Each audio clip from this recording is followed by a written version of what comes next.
রহমতুল্লাহ।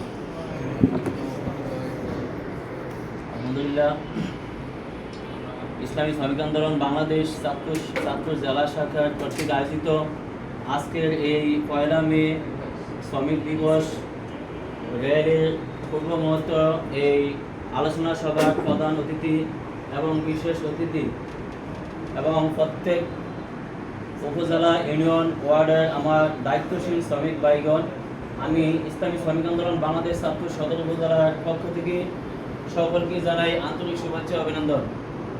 প্রিয় ভাইয়েরা, আমরা জানি আমাদের এই দেশ বাংলাদেশ 55 বছর হয়ে গেছে স্বাধীন হয়েছে।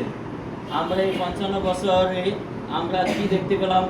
আমরা দেখতে পেলাম যে এই 55 বছরে ক্ষমতার অদল বদল হয়েছে, ক্ষমতা চেয়ার পাল্টাইতে দেখেছি, কিন্তু আমরা আমাদের দেশের মানুষের কোনো ভাগ্য পরিবর্তন হতে দেখি নাই। যারাই ক্ষমতায় আসে তারাই তাদের স্বার্থকে সফল করে তারা দেশ থেকে পালিয়ে যায় এবং তারা যে অর্থকে আমাদের দেশ থেকে অন্য দেশে পাচার করে সেই টাকা হলো আমাদের দেশের এই শ্রমিক, আমাদের এই রক্ত জড়ানো গাম জড়ানো শ্রমিক ভাইয়ের টাকাই। কথা বলেন ঠিক না ঠিক?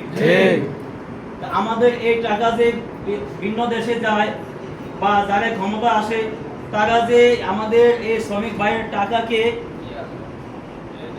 অন্য দেশে পাচার করে এবং তারাও এক সময় পাচার হয়ে যায়, কিন্তু আমাদের দেশের শ্রমিক ভাইদের আজ পর্যন্ত কোনো ভাগ্য বদলায় নাই। তাই আমরা বলবো যে শ্রমিক আন্দোলন বাংলাদেশ ইসলামী আন্দোলন বাংলাদেশের অন্যতম এক সহযোগী সংগঠন।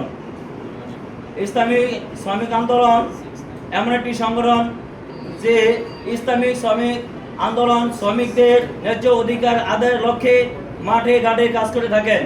ইসলামী শ্রমিক আন্দোলন চায় যে এই দেশের মানুষের যে শ্রমিক ভাই যারা আছেন তাদের ন্যায্য অধিকার যাতে করে পরিপূর্ণ আদায় হয়, সেই লক্ষ্যে শ্রমিক ভাই মাঠে কাজ করেন।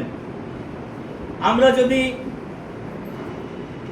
বিশেষ করে আমাদের চাঁদপুর জেলার যত শ্রমিক ভাইগণ আছেন তাদেরকে যদি আমরা ইসলামী শ্রমিক আন্দোলনের সাথে অন্তর্ভুক্ত করতে পারি তাহলে আমাদের চাঁদপুর জেলা শাখার শ্রমিক আন্দোলন সংগঠনটি অনেক মজবুত হবে। আর এভাবেই সারা দেশের ইসলামী শ্রমিক আন্দোলনের সংগঠনটি মজবুত হবে। আর শ্রমিক আন্দোলন যদি মজবুত হয় ইসলামী আন্দোলনও অনেক মজবুত হয়ে দাঁড়াবে। আর ইসলামী আন্দোলন যদি মজবুত হয়, শক্ত হয়, তাহলে আমাদের এই দেশে ইসলামী হুকুমত কায়েম করার জন্য আমরা সফল হতে পারবো আর সফল হওয়ার জন্য সহজ হয়ে দাঁড়াবে। প্রিয় ভাইরা আমার, এই দেশের শ্রমিক যদি ভালো থাকে এই দেশ ভালো থাকবে, এই দেশের শ্রমিক যদি ভালো থাকে এই দেশের অর্থনীতি ভালো থাকবে। ঠিক কিনা বলেন? তাই আমাদের এই দেশের শ্রমিক ভাইদেরকে যদি ভালো রাখতে চাই, সুস্থ রাখতে চাই, তাহলে আমাদেরকে মাঠে ঘাটে কাজ করতে হবে। বিভিন্ন শ্রমিক ভাইদেরকে আমাদের ইসলামী শ্রমিক আন্দোলনের সাথে অন্তর্ভুক্ত করতে হবে। আমরা কি সবাই পারবো কি পারবো না? ইনশাআল্লাহ আমরা সবাই যার যার অবস্থান থেকে শ্রমিক ভাইদের ন্যায্য অধিকারের লক্ষ্যে তারা যেন নির্যাতিত না হয়, তারা যেন তাদের ন্যায্য অধিকার ফিরে পায়, এজন্য আমরা সর্বোচ্চ চেষ্টা করব যে ইসলামী শ্রমিক আন্দোলনের সাথে তাদেরকে অন্তর্ভুক্ত করার জন্য। আর তাদেরকে যদি আমরা অন্তর্ভুক্ত করতে পারি তাহলে তারা তাদের ন্যায্য অধিকার ফিরে পাবে আশা করি। আমি এই বলে আমার সংক্ষিপ্ত বক্তব্য এখানে শেষ করছি। আসসালামু আলাইকুম।